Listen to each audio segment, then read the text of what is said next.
Представник політичної партії президента Еммануеля Макрона заявив, що прагнення Франції до активнішої участі військ НАТО на території України потроху набирає силу і знаходить відгук в інших країнах Європи. Бенджамін Хадад, член парламенту від партії Макрона «Відродження», якого вважають одним із лідерів французької зовнішньої політики, заявив Newsweek, що НАТО і Європейський Союз повинні переломити ситуацію з президентом Росії Володимиром Путіним після більш ніж 2 років повномасштабної війни. Як пише видання, Макрон прагне вивести Москву з рівноваги, і серед його нещодавніх пропозицій це розміщення сил НАТО на території України на небойових ролях. Хоча США одразу ж відкинули цю ідею, вона знайшла прихильників у Європі, особливо в країнах, розташованих уздовж російських кордонів. За словами Хадада, імпульс до глибших зобов'язань НАТО, включно з розгортанням військ в Україні, явно наростає. Цікаво було спостерігати, що в перші пару днів усі говорили – це ізольована позиція Франції, але відтоді провідні європейські діячі висловили свою підтримку пропозиції або принаймні відкритому обговоренню її. За його словами, серед них президент Чехії Петр Павел, прем'єр-міністр Естонії Кая Калас, міністр закордонних справ Польщі Радослав Сікорський і міністр закордонних справ Литви Габріелюс Ландсбергіс. Хадад підкреслив, цитую, «Це важливо, тому що ці країни знаходяться на першій лінії, і це країни, які вже давно не довіряють Парижу і Берліну». Він наголосив, що Європа витрачає надто багато часу, турбуючись про ескалацію, тоді як саме Росія є країною, що веде до ескалації. Він також запропонував західним столицям творчо подумати про те, як краще допомогти Києву різними способами, включно з потенційними розміщеннями військ на землі. Так, за його словами, зараз багато українських військ розміщено на кордоні з Білоруссю, щоб запобігти потенційному вторгненню з півночі. Тож західні війська можуть бути розгорнуті вздовж кордону в якості перепони, як це робиться в країнах Балтії або в Польщі, щоб звільнити частину українських військ для відправки на фронт. І, звичайно, це потрібно робити скоординовано. Жодна країна не може зробити це поодинці, зазначив Хадад. Тим часом країни Великої Сімки сходяться на думці щодо плану США з вилучення доходів із заморожених російських активів, кроку, який забезпечив би Україні критично необхідне фінансування на суму до $50 мільярдів, пише Bloomberg. Чиновники, знайомі з ходом дискусії, повідомили агентству, що уряди країн G7 зараз широко підтримують пропозицію США використати майбутні доходи, отримані від близько $280 мільярдів коштів російського центрального банку, більша частина яких і мобілізована в Європі. Міністри фінансів країн G7 обговорюють ці питання під час зустрічі цього тижня в італійському місті Стреза з метою узгодити низку варіантів для прийняття остаточного рішення під час зустрічі лідерів 13-15 червня. І, за словами журналістів, хоча G7 наближаються до загальних контурів угоди, багато важливих деталей все ще обговорюються і потребують узгодження. Серед них точний механізм позики, розмір суми, яка буде залучена авансом, і, що особливо важливо, як буде розподілений ризик між сторонами-учасницями, зазначили вони. Втім, єдине, в чому країни G7 сходяться на думці, це те, що Україні потрібно більше фінансування.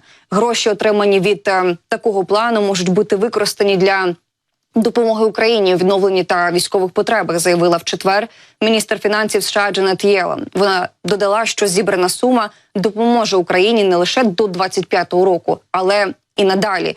ЄС окремо вже погодився надавати Україні двічі на рік прибутки від заморожених коштів по мірі їх надходження. США наполягають на використанні цих прибутків для того, щоб мати змогу надати Києву більше грошей авансом, а майбутні надходження покриватимуть ці витрати. Очікується, що заморожені активи приноситимуть близько $5 мільярдів на рік.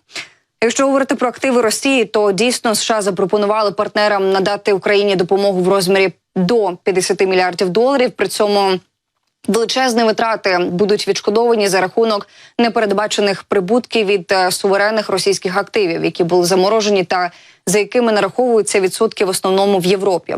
У вівторок, 21 травня, Рада Євросоюзу схвалила план із використанням доходів від заморожених активів Росії для допомоги Україні. І Україна отримає перші кошти з доходів від заморожених активів Росії у ЄС вже в липні поточного року. І щодо посади єврокомісара з питань оборони у новому складі Єврокомісії, яка з'явиться вперше, може дістатися саме Польщі. Як пише «Європейська правда», про це йдеться у матеріалі «Політіко» від 23 травня з прогнозами щодо того, як може виглядати наступний склад Єврокомісії після європейських виборів. Видання опублікувало можливі розклади, як виглядатиме наступний склад Єврокомісії, посилаючись на інформацію, що часто лунає в обговореннях у політичних та дипломатичних колах. Наймовірнішим кандидатом у Єврокомісію від Польщі називають теперішнього міністра закордонних справ Радослава Сікорського на нову посаду єврокомісара з питань оборони, яка досі була об'єднана з посадою головного дипломата ЄС. Прем'єр Дональд Туск завдяки своєму впливу в Європейській народній партії та стосункам з главою Єврокомісії Урсулою фон дер Ляєн має високі шанси виторгувати для Польщі вагому посаду, не включають, що також це може бути сфера розширення. Втім, Польща є не єдиною претенденткою на єврокомісара з питань оборони. Інтерес до цієї посади нібито висловлювали також Чехія, Фінляндія, Греція. Естонську прем'єрку Каю Каллас активно обговорюють як кандидатку на наступного головного дипломата ЄС замість Жозепа Бореля. Але це залежатиме від того, як розподіляються інші найвпливовіші посади. І посаду єврокомісара з питань розширення у новій Єврокомісії після виборів хотіла б отримати Австрія. Але на цей портфель є і низка потенційних претендентів серед друзів України. Як пише «Європейська правда», про це йдеться у матеріалі «Політіко» від 23 травня з прогнозами щодо того, як може виглядати, знову ж таки, наступний склад Єврокомісії після європейських виборів. Згідно з цими чутками, Відень зацікавлений отримати портфель єврокомісара з питань сусідства і розширення, який зараз належить Оліверу Варгеї від Угорщини. Кандидаткою на цю посаду може стати Каролін Едштадлер. У поточному складі Єврокомісії Австрія має портфель єврокомісара з питань бюджету і адміністрування. На цій посаді працює Йоханнес Ган. Зазначую, що у попередньому складі Єврокомісії у 2014-2019 роках Австрія вже мала посаду єврокомісара з питань розширення, яку обіймав Ган.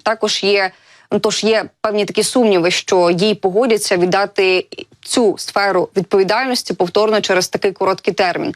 І для України призначення представника Австрії на цю посаду створює певні ризики через особливе ставлення Відня до країн Західних Балкан і прагнення нарешті забезпечити їхній вступ у ЄС, що своєю чергою може гальмувати Україну і Молдову на шляху до ЄС, якщо де-факто вони будуть швидше рухатися до вступу. Від Латвії у Єврокомісії може знову піти Валдіс Домбровскіс, який зараз відповідає за питання торгівлі і має дуже добрі стосунки з чинною президенткою Єврокомісії Урсулою фон дер Ляєн. Як вважають, йому можуть запропонувати якусь посаду, пов'язану з Україною, і не виключено, що це буде сфера розширення.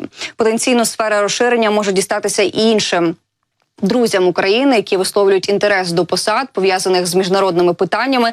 Так, дуже ймовірним кандидатом у Єврокомісію від Литви називають нинішнього очільника МЗС, знову ж таки, Габріеліса Лансбергіса. І він претендуватиме на сферу, пов'язану з міжнародними відносинами. Фінляндію також згадують серед інших можливих претендентів на цей мандат, хоча він не є для Гельсінкі пріоритетним.